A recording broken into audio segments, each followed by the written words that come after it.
श्रीभूतनाथ मानसाष्टकं श्रीविष्णुपुत्रं शिवदिव्यबालं मोक्षप्रदं दिव्यजानाभिवन्दं कैलासनाथ प्रणवस्वरूपं श्रीभूतनाथं मनसा स्मरामि।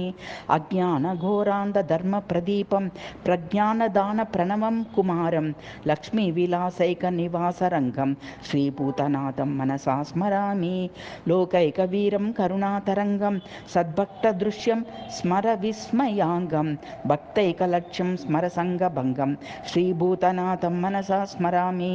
लक्ष्मी तव प्रौढमनोहर श्री सौन्दर्य सर्व स्वविलासरङ्गम् आनन्दसम्पूर्णकटाक्षलोलं श्रीभूतनाथं मनसा स्मरामि।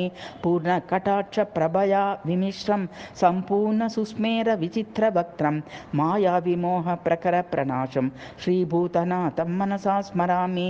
विश्वाभिरामं गुणपूर्णवर्णं देहप्रभानिर्जितकामदेवं विषादनाशं श्रीभूतनाथं मनसा स्मरामि। मालाभिरामं परिपूर्णरूपं कालानुरूपप्रकटावतारं कालान्तकानन्दकरं महेशं श्रीभूतनाथं मनसा स्मरामि।